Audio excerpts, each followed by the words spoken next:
is Jesus Bong Suntay, 4th District, Quezon City, is hereby recognized. You have 3 minutes.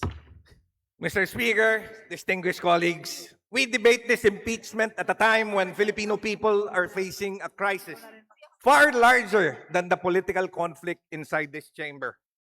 The world is being shaken by war, energy disruption, and commodity shocks. Energy prices are projected to surge 24% this year because of the Middle East war, with commodity prices forecast to rise by 16% and inflationary pressures expected to hit us the hardest. For the Filipino family, these numbers mean higher fuel prices, higher transport costs, higher food prices, and even shrinking household budget. Inflation has already surged to 7.2% in April 2026.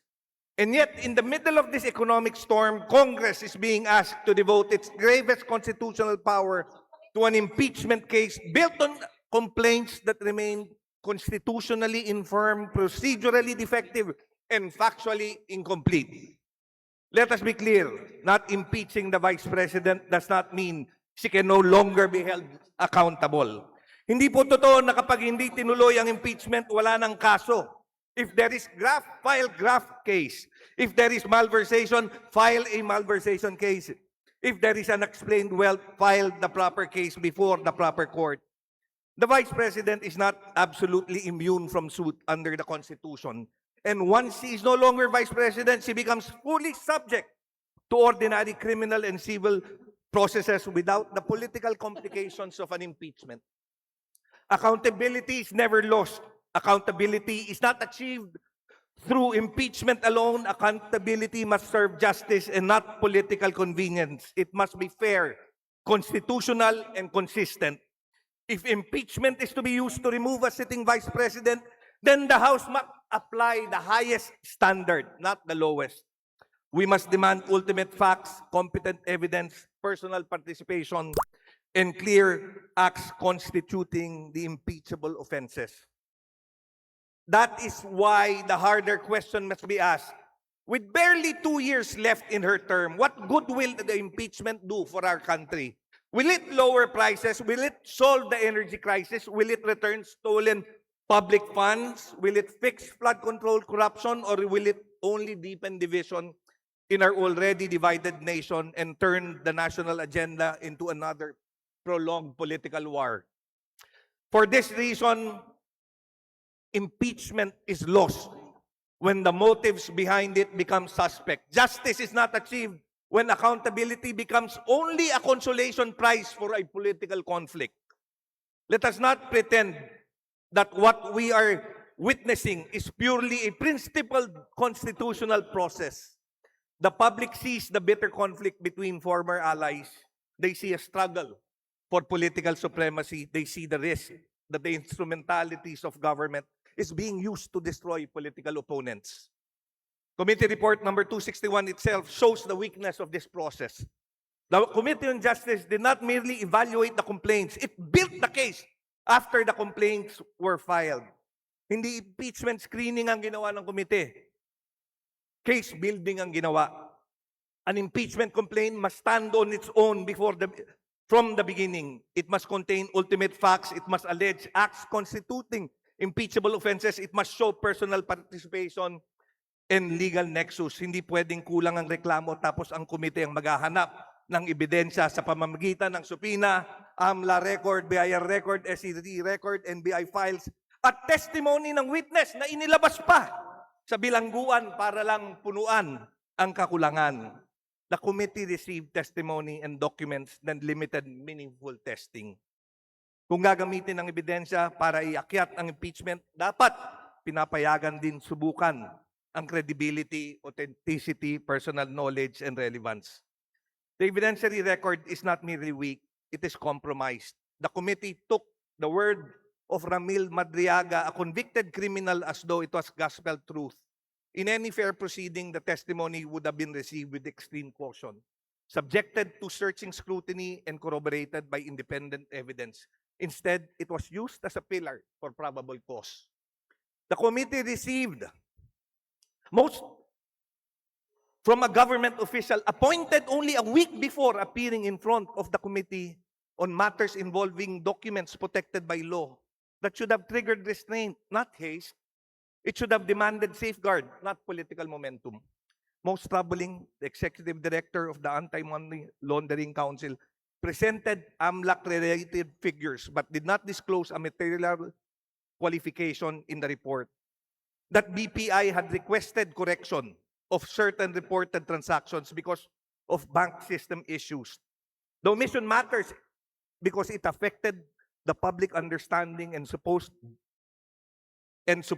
billions attributed to Attorney Maneses Carpio and by extension the unexplained wealth narrative, ang layo-layo ng 2.33 billion sa 2.11 million sa transaction record. Pero hindi ito binanggit sa komite kahit nasa AMLA report mismo. If this is the evidentiary foundation of impeachment, then the foundation is cracked. The committee framed 19 years of transactions as if they were proof of wealth. That is misleading. Ang AMLA report ay daloy ng perang nagpapakita ng aggregate inflow at outflow ng lahat ng financial transaction na pumapasok at lumalabas sa bank account ng depositor, lalo na kapag nagkakahalaga ng higit sa 500,000 piso. Ang salin ay larawan ng ari-arian, both personal and real, on a specific date. Hindi pwedeng ibangga ang dalawa para gumawa ng artificial discrepancy dahil hindi talaga magtutugma.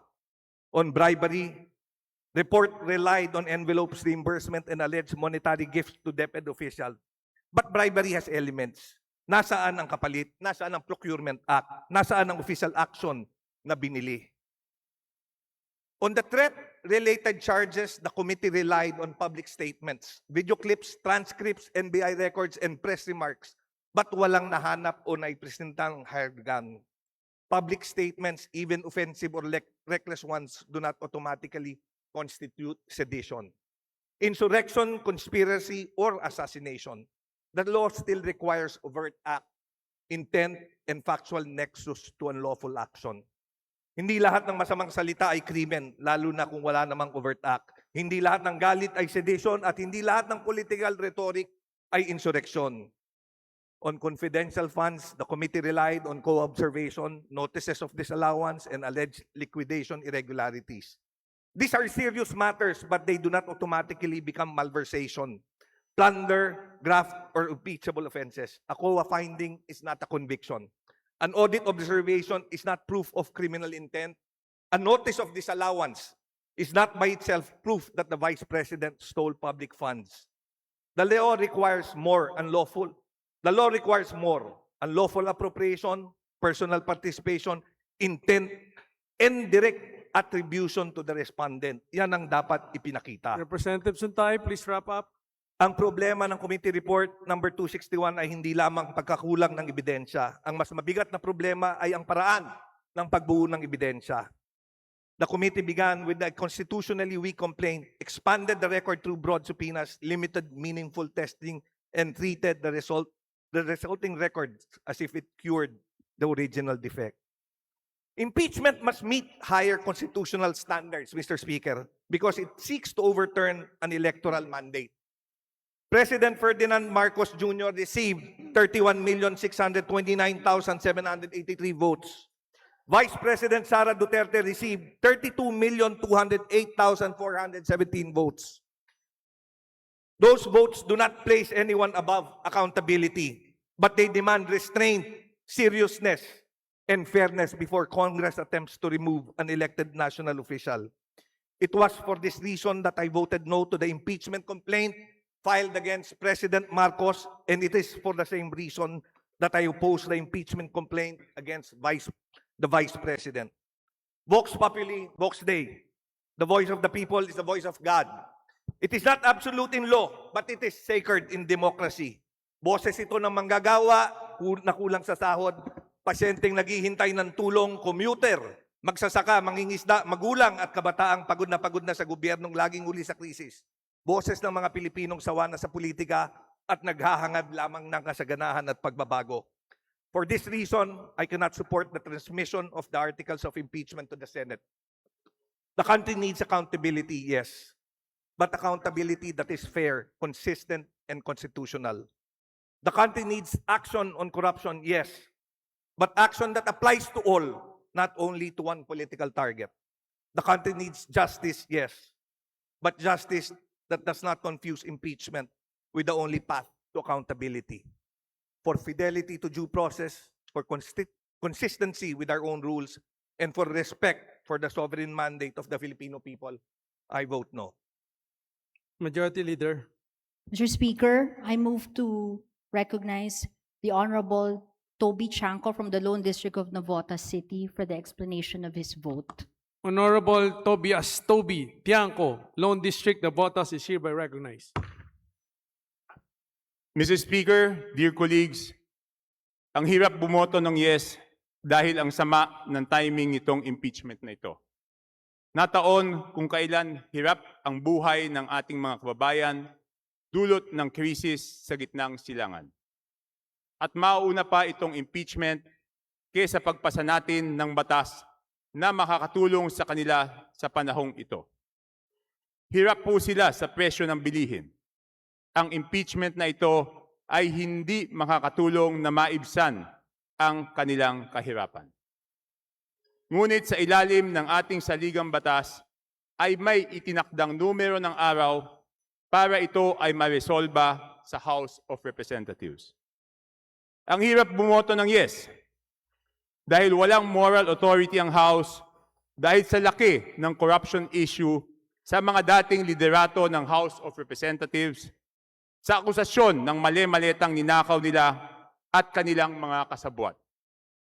At ngayon ay humihingi ng accountability sa Vice President para sa mas maliit na halaga.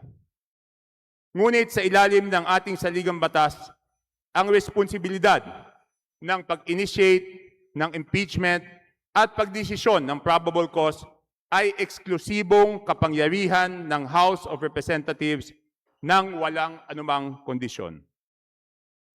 May mga sinusunod tayong mga batas at ang accountability ay dapat para sa lahat ng public officials at walang pinipili. Kahit di hamak na mas malaki ang kontrobersya sa korupsyon na kinasasangkutan ng dating liderato ng House of Representatives at hanggang ngayon ay wala pang nakukulong at mas maliit ang pinag-uusapang halaga sa kay Vice President Sara Duterte ay hindi pwedeng maging dahilan na unahin muna ang mas malaki at huwag munang pag-usapan ang mas maliit na halaga. May mga tatong din sa naging proseso at sa pagkalap ng ebidensya. Gayunpaman, lumitaw ang issue ng SALN, partikular sa hindi pagdedeklara ng cash on hand, na nananatiling kailangang malinawan at ipagpaliwanag sa tamang forum. Dahil nagdesisyon ang kampo ng Vice Presidente Sara Duterte na hindi dumalo dito sa House of Representatives, hindi nagkaroon ng pagkakataon na linawin ito. Ang pagboto ng yes ay hindi paghusga ng pagkakasala. Ito ang tanging naiiwan na paraan para mabigyan ng formal at maayos na venue sa Senado upang maipaliwanag ang panig at mailabas ang buong katotohanan sa mga issue ng SALN na karugtong sa mga issue ng AMLAC at bank accounts. Ito ay pagkakataon para ipaliwanag niya on record at sa loob ng proseso ang kanyang panig at maipagtanggol ang kanyang sarili. Ito ang pinakaresponsableng hakbang sa puntong ito. Kasama ng pagboto ng yes ay may dalawa akong kahilingan. Una, sa liderato ng House of Representatives na madaliin na ang pagpasa ng batas na makakatulong sa ating mga kababayan na naghihirap sa panahong ito. Pangalawa, magalang akong nananawagan sa mga ahensya na may responsibilidad na panagutin ang mga big fish at ang mastermind ng pinakamalaking korupsyon sa kasaysayan ng ating bansa. Ako ay buong pusong naniniwala sa kanilang integridad. at alam kong pinagbubutihan nila ang makapag-file ng malakas na kaso na hindi madidismiss sa korte. Ngunit medyo naiinip na po ang ating mga kababayan. Sana po ay may paraan na mas mapabilis ang pag-usad ng mga kaso para ipakitang walang double standard sa accountability. Ipakitang hindi pinoproteksyonan ang kakampi para hindi po isipin ng taong bayan na namimili lang ng kalaban sa politika. Maraming salamat po. Majority Leader. Mr. Speaker, may we recognize the Honorable Antonio Tino of Party List ACT Teachers for the explanation of his vote. Honorable Antonio Tino, Party List ACT Teacher, is hereby recognized. Maraming salamat, Mr. Speaker. Kapani-paniwala bang may nangyaring paglabag at malamang ba na ginawa ito ng Vice Presidente? Yan ang ibig sabihin ng probable cause at yan ang sinikap nating alamin dito sa Kongreso. May sapat na batayan ba para ma-impeach ang Vice President for betrayal of public trust, graft and corruption, and other high crimes? Ang sagot, yes. May sapat na batayan para sabihing winaldas niya ng labag sa konstitusyon, batas at alituntunin ang 612.5 million na confidential funds na pinagkatiwala sa Office of the Vice President at sa Department of Education. Inutos niya na ipaubaya sa mga hindi autorisadong individual, sina Colonel Lachica at Colonel Nolasco, ang aktwal na paggastos sa buong confidential funds ng kanyang dalawang opisina. Sa makatwid, hindi maituturing na totoo ang mga accomplishment report at resibo na sinabmit nila sa COA. Ito mismo ang dahilan kung bakit pinasasaoli ng COA through notice of disallowance ang di bababa sa 448 million na confidential funds. Pangalawa, may sapat na batayan para sabihing merong undeclared wealth ang Vice Presidente. Ayon sa Anti-Money Laundering Council, mula 2006 hanggang 2022, merong 6.7 billion na total na lumabas at pumasok sa mga bank accounts ng Vice Presidente. 4.4 billion ang pumasok at 1.5 billion ang natalang lumabas sa mga covered transactions. Covered and suspicious transactions. Samantala, una, hindi nagdeklara ng cash in hand o in bank sa kanyang SALN mula 2019 hanggang 2024 ang Vice Presidente. Pangalawa, 88.5 million lamang ang pinakamataas na net worth na dineklara ng Vice Presidente noong 2024. At pangatlo, hindi makasasapat ang deklaradong sweldo at mga negosyo ng Vice Presidente at kanyang asawa upang ipaliwanag ang kanilang bilyones na tinanganang kayamanan. Kung gayon, ang undeclared wealth niya ay unexplained wealth. Ayon sa batas, maaaring ituring ang bilyones na ito bilang ill-gotten wealth. 6.7 billion na dumaan sa kanyang mga account versus 88.5 million sa SALN. Ibig sabihin, mukhang maraming maleta ang Vice Presidente na kailangan niyang ipaliwanag.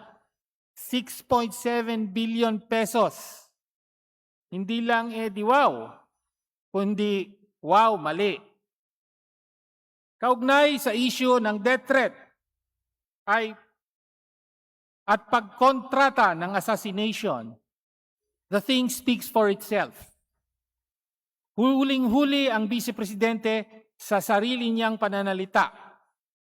Tatak Duterte ang pagpatay ng walang due process. Kaya nga nasa ICC ang amang si Rodrigo Duterte ngayon. Ang anak, ganun na lamang kung mag-utos ng pagkitil sa buhay ng iba. Tunay nga naman, like father, like daughter.